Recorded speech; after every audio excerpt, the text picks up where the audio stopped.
College Warm Trophy gets presented by Bad News Media. It is a day to break down. Wow, my levels are high. I'm sorry, folks, if I just blew out your eardrums. It is a day for a proper breakdown. We are back for the AFC North, a cutthroat division. I was going through it, and I just forgot how damn good some of these teams are. As always, I'm your host, Nate. We have Michael on the line for being our co-host once again to give you a great preseason divisional breakdown. How are we doing today, good sir? I am doing well. How are you? I like this division. It's had some it's always been good, but sometimes it's been kind of boring, but good division. Good division. Good division. I was looking through it and I was like, we'll obviously deep dive into all four teams, but three of those teams are like, I'm excited to watch their offensive products. Their defensive products are where I have a little questions. But a lot of fun offenses I think we're getting this season. I think we should start with the best team the last 2 years. That is the Cincinnati Bengals. They are right now favored to win the division at plus 150. Depending on where you are shopping, their win total can be anywhere from 11.5 to 11 maybe. Coaching tree is still intact. This is year 4 for this coaching group. Zach Taylor, I think he deserves a round of applause from me, to be honest, because you know what? I have absolutely hammered this dude every season. Called him an idiot because he was one, a terrible coach. Not really a terrible coach. It's always been, I think he's probably a good coach. It's just he can't be a head coach and an offensive coordinator. Very few guys can do both. But you know what? Last year, he made some huge adjustments starting in week 5 that helped propel this offense into another stratosphere. But new pieces are out there. Joe Burrow, of course, is hurt preseason. You know, nothing new there. It feels like every year he's missed a chunk of time during the preseason. How do you look at this Bengals team in what feels like it's got to be this year that they win? Because after this year, they got to start paying some major pieces. Yep, that is something you do have to bring up. It's a fun team, but they are kind of running out of time here because it's starting to get expensive for them.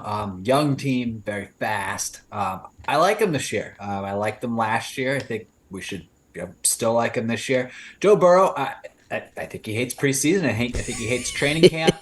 He's a gamer. He doesn't need it, I guess. I don't know. But yeah, I like what they did here. They're obviously offensive line is always a concern with this team. They go out and get Orlando Brown. I think that's a good thing.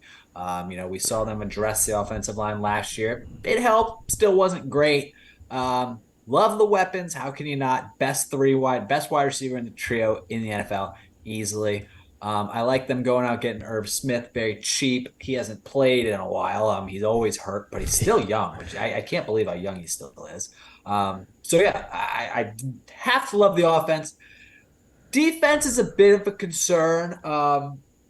They have 2 new starting safeties who might end up being actually better than the starting safeties last year. So that might be something to look after. But yeah, obviously they're going to have to score some points because I think the defense is capable of being fine, but I don't think it's going to be great. But as far as it goes in this division, I think they're going to be good offenses, but I don't know about super high scoring offenses. I think Cincinnati will probably be the highest scoring offense in this division, so I like them. Yeah, no, I don't disagree. The defense, I think fine is the appropriate term to be using here. Like the ambitions of being a top elite defense, just throw that right out the window. Lou Amarillo, though, I've been huge on him the last couple of years because I think he is arguably, I'm not going to say he's the best defensive coordinator, but he is arguably the best at seeing what you're going to throw at them and then making halftime adjustments, because this defense was night and day in the second half, which is what allowed them to kind of go on the run they went on there last year. Mixed with, as I said, Zach Taylor making some big adjustments. This is a guy who, quite honestly, was, in my opinion, very stubborn. Loved to run heavy on first down. Didn't really do a lot of things that made sense to me, but this was a team that saw a lot of too high safety looks last season, and Zach Taylor just jacked up their pass rate. Ended up being the highest pass rate on first down after week 5. They moved to more shotgun, less play action. And Joe Burrow reaped the benefits of that. I mean, 8th in EPA per attempt, 6th in success rate, 3rd in TD rate, 1st in total TDs versus 2 high safeties, with the 7th lowest pressure rate. Now, that lowest pressure rate, I think you hit it on the head with the offensive line. That offensive line needs to come together. I think Joe Burrow, I think I saw he was top 3 in release time last season. If that even is a smidge slower, that man is getting just absolutely ragdolled back there last year. So that has got to go up. I think my favorite thing that happened, though, to this team is Joe Nixon looked around the room, took the temperature, and realized, oh, I should probably take a pay cut if I want to stay on this team. Because despite having the lightest box in the NFL, he was 9th in yards after contact, 34th in explosive rate, and 36th in yards per carry. Not good. Yep. That is a good thing to bring up. Mixon did struggle a bit last year, and obviously he had some, off-season distractions. And they did lose. I mean, we don't really bring up backup running backs, but they lost Samaje Perine. I mean, that is a bit of an issue. So, Yep. yeah, I mean, that is something to be concerned about for sure. Their schedule too. I mean, it's tough, but they also have some cupcakes in there too. So I think they'll have a pretty good season. Yep. Already circling your calendars for the Week 17 Chiefs versus Bengals, which has turned into just a phenomenal rivalry. I mean, that has been the best. It's way more interesting than the Brady Manning rivalry as far as because the offenses are just so much more fun to watch. But that is kind of what it was. It's reminiscing of where it's like, oh, we're going to watch 2 Titans go after it here. So very excited for that. But yeah, the schedule is surprisingly balanced. Like they have a few stretches where you're like, oh shit, they're playing some really tough teams, and then they get a couple breaks in there. So not too bad of a schedule. I don't know if I'm doing anything with the win total. It's a little high for me right now. Yeah. That's kind of where I sit at. I also like the comment on the safeties. I love the battle pick. They are losing their 2 safeties. We'll see. And they lose Eli Apple, which I know people in Cincinnati are not overly sad about, but, the dude could still ball. He added depth to a secondary that you desperately kind of need. You lose your 2 safeties. You lose another couple corners and like Trey Flowers and going to the Falcons and things like that. So that's the part where I'm really concerned is that secondary and how it comes together, we'll say. Because if that defensive line, which is very pricey, can't manage to get some pressure this season, the linebacking crew is great. I do think that secondary is susceptible, and why I'm a little shy on pulling the trigger on a win total for them. Alrighty, Baltimore Ravens. The Baltimore Ravens are going to look a little different, folks. In comes Todd Monken. I am a big Todd Monken fan. I liked him when he was our OC for Tampa. Had Jameis not been an idiot and turnover machine, that offense would have been, it was already a lethal offense with Todd Monken. But turnover-prone Jameis couldn't win us football games. It entered Todd Monken. Out is Greg Roman. This team finally goes out and gets a nice wide receiver piece in OBJ if he can stay healthy. Sure, he's not in his prime, but he looked pretty damn good in that playoff run for the Rams. And then you bring in one of my favorite draft picks, I think, of the year in Zay Flowers. Watched a lot of Boston college football. Zay Flowers is phenomenal. So Lamar's getting a new system. The offensive line is kind of intact. He's got some pieces to him. Is that enough to get the Ravens over the hump and start winning some games in the postseason? I mean, we're going to see. I think we're going to find out real soon as we see this offense. We're going to see just how different it is. I like Monken a lot. I will say this. I didn't really have a problem with Greg Roman's offense. I know it was kind of odd, but it wasn't his fault that Lamar didn't have any weapons. So that's a fair point. I didn't hate it. But yeah, I'm with you on the Zay Flowers pick. He's going to be a stud. He's going to be a monster. The offensive line is built. They're really good. Good offensive line. Defense should be pretty solid. Running backs, we'll see. It doesn't really matter, though. Lamar's just going to run anyways. I'd love to see more 2 tight end sets because I think Isaiah Likely is a monster. I would love for my team to go out and get him because we could use a tight end. But yeah, I like this team. My biggest concern, I think everyone's biggest concern, is Lamar's health at the end there. That's been the key, and that's been the issue with this team the last 2 years. So it's impossible for me to do an over-under on this team just because what's happened with Lamar the last 2 seasons. So also we have to wonder how much of that might have been contract related. I don't know. It might have been. So that might have played a role. But either way, that's my biggest concern. I think that's everyone's biggest concern. So yeah. Yeah, no, I don't disagree. They're sitting at plus 10 to win the division, over unders at 10.5 wins. To even hit more on that, 10.5 is right now what I'm seeing. High. Yeah. It opened at 9.5 and it's moved to 10.5. And I think there is a sentiment that this offense is going to be much improved, which I do think it will be, simply because of a couple things. One, Greg Roman, it wasn't entirely his fault. You hit on it. They didn't do a great job of providing weapons. To back that up, in the last 3 years, the Ravens have ranked 31st in wide receiver spending. The team that spent the least, the Pittsburgh Steelers. I don't know if you guys noticed, but the Pittsburgh Steelers are a little better at drafting wide receivers than the Baltimore Ravens have been. So they get to spend the least amount because they have the greatest wide receiving scouting department the world has ever seen up there in Pittsburgh. The Ravens do not. The fact that they've wasted essentially 3 years of Lamar because they can't get any weapons is ridiculous.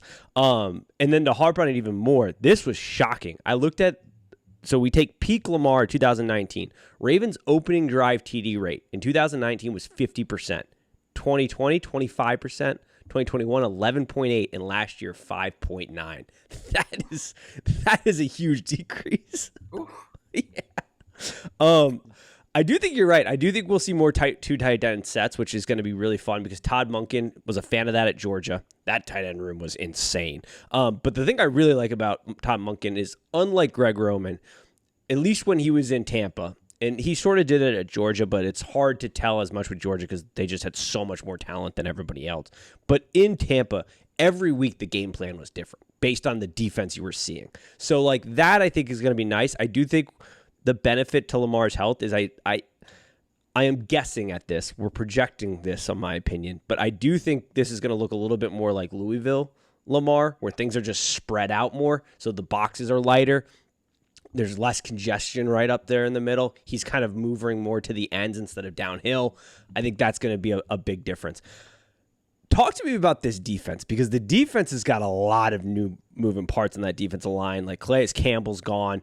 Marlon Humphreys, even though some of his stats you can manipulate to make him out to be like this super good corner, but in reality, and he's had some nagging injuries, he's been a little bit of a liability. I mean, this team, you can't get much worse than what they were in the fourth quarter of games last year. I mean, just could not stop a nosebleed. How do you feel about this defense? Because that is the point where I think that 10 might be a little high. Yeah, I think there should be some concerns about the defense. Marlon Humphrey actually just had surgery again on his foot, I believe.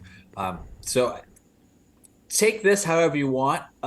The Commanders just had 2 days worth of joint practices, and everything I've read is that Sam Howell looked very comfortable. It's not what you want to hear as a Ravens fan. I mean, that's should be kind of concerning. I think Sam Howell will be okay, but I don't think he should be super comfortable. Comfortable is not a good word you want to hear. Yeah, that's not what you want to hear. So that's what I heard. So that should be a bit concerning. They're already having some injuries in the secondary, so I'm sure Ravens fans are wondering why did we let Marcus Peters go? There is definitely a concern there. And if Lamar goes down, obviously they're just doomed. Yeah, I mean they're nothing. So. It's over. Yeah, the defense is concerning to me because the secondary, there's just not a lot of depth. Like, I like Kyle Hamilton. I think the safety core is really good, but the corners scare me. And you don't have great coverage linebackers to help out alleviate that. You've got Patrick Queen and Roquan Smith. Not exactly a stud cast of covering linebackers. But to Roquan Smith's credit, I probably wouldn't have paid what they ended up paying in draft picks and capital there. But he has seemed to help make a difference with Patrick Queen. Like, Patrick Queen certainly played better as soon as Roquan Smith came onto the roster, which is good because they hadn't really been getting much out of Queen. So that's been helpful. But yeah, this is the part that scares me because you're in a division with Joe Burrow. You've got Deshaun Watson, which we'll talk about here next. And if he even goes back to, 80% of what he was, that's two quarterbacks you're seeing twice that could absolutely torch this team. Plus, you've got, not the hardest schedule, but you got to go play teams like the Chargers, Dolphins, Jags are going to be solid in the passing game. a bunch of other teams. So yeah, the defense is what scares me on this 10.5 win total. I think the offense is going to be really good, or I think the offense has the chance to be really good with Tom Monken, but the defense is, whew. And I don't know what that defensive line is going to look like. That defensive line will be interesting. Yeah, I agree. Alrighty, let's talk to Deshaun Watson, Cleveland Browns. As we mentioned, Cleveland Browns come into this year as a plus 400 to win the division. They are sitting at, where were they? 9.5 win total.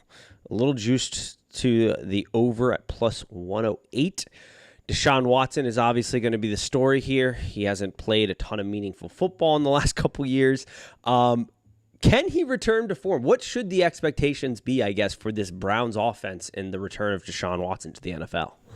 Well, I think at this point, I mean, at least halfway through the season, they better hope that he has returned to form. I lean towards he will. I think he's too talented. I think he'll figure it out, or he'll go back to how he was. He did take a lot of time off from football, so I think he'll be okay. But if thinking about halfway through the season, they might want to start panicking if he doesn't start to look like his old self with all the money they're putting towards him.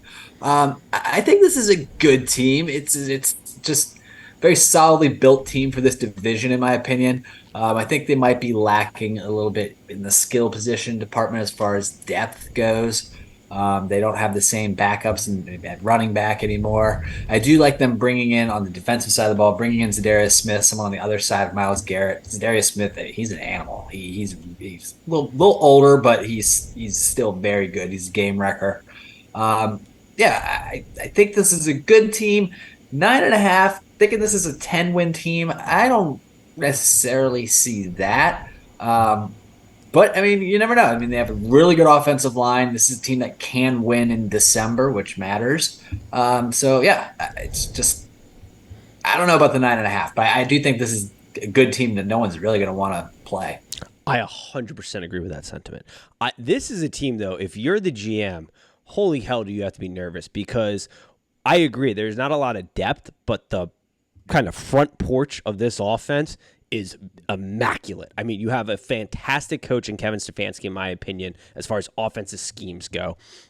You've got good kind of mismatched players. David Njoku is a mismatch. Elijah Moore, I think, is a really nice piece to add into Amari Cooper, who Cooper just sort of silently gets shit done. Like, he's always seems to be battling an injury, and yet he still seems to produce. You've got Nick Chubb, who's phenomenal. You got an insane offensive line that, as long as they stay healthy, is going to add kind of an extra layer of protection for Deshaun to ease into this thing. So you draft a guy. Didn't they draft David? Oh no, yeah, they have. Yeah, so there's some good pieces here. The defense is interesting. I do like how you mentioned Smith up there. I think that's a benefit add as opposed to Clowney, because Clowney's a guy we've talked about a lot, oozes talent coming into this league, but never seemed to have the consistency down to down. And you sometimes question, did he even want to be on the field at times? So I think having another workhorse across from Myles Garrett is a huge win. Yeah, I agree. And then bringing in, this makes me laugh, just the coaching carousel in the NFL, but bringing in Jim Schwartz, who's been everywhere. But he's a damn good coach. Every defense that he coaches is always just very intense, and he's kind of intense himself. But man, that guy's been everywhere. Dude, that is such a good point. And yeah, David Bell is on the team, who I love from Purdue. But yeah, dude, Schwartz. It's so funny. It feels like every every season we turn the page, I see him losing his mind in a different team's color on the sidelines. Different color. He is intense as hell. Not a huge blitzer, which is going to be an interesting scheme in this kind of defense. It's really going to highlight that Garrett and the defensive line have to get home because he is not a huge blitzer. But that allows to kind of mask some potential secondary issues. Like, most of these teams have some defensive question marks. I think that's where this goes. But yeah, you've got to be super nervous if Deshaun Watson can't hit it right away. Whew, not only is that contract a disaster, but even if you get him at 70%, I think this team is really fun offensively. That's kind of where I'm at. Yep. All right, Steelers. Mike Tomlinson, I mean, the dude just doesn't know how to lose. He has beaten expectations in every way. Maybe not Pittsburgh Steelers expectations because they haven't been able to make the playoffs and win, but the Steelers have covered at the fourth highest rate over the last decade. They've covered 62.5% of their games last season. They had the sixth best cover rate in the NFL. They constantly beat expectations from a win total percentage each season. They've yet to go below 500 in his tenure there, but that is also somewhat of a curse because they have been so good, they have not been in line to get a premium pick for quarterback. You've got Kenny Pickett coming in here, who reports are, it's a mixed bag. It feels like it's a lot of, we're hoping he's going to be a gamer. Because practices and everything else, the arm strength isn't great, everything there. What is the expectation for this Pittsburgh Steelers team heading into this season? I think the Steelers are kind of stuck. They're kind of stuck in Washingtonville. I think they're really average, and we've kind of been an average team like that for a while too. Even though people like to say we've been terrible, we actually haven't. But anyways, yeah, I think that's kind of a problem with them. But it is insane to think about Mike Tomlin. He's been there for, I don't even remember at this point, like 15 years, let's just say, and he's never had a losing record. And then I always bring up how Ron Rivera has had 3 winning seasons in 12, in like I think it's a 13 at this point, 13 head coaching seasons. Like, just think about the difference there. It's going to be year 17 for Mike Tomlin. Unbelievable. And he's gone 17 years and he's never had just less than 8 wins? Is that what it is? Yep. He's never broken below 500. He's had a winning season technically every season. I mean, and Ron 17 compared to Ron Rivera's 3. Unbelievable. But yeah, this team, it's an odd team. They have a pretty good roster. They have good players in certain areas. They have a defense that's kind of just dominated by big names, but that's kind of surrounding poor talent really on defense. Yep.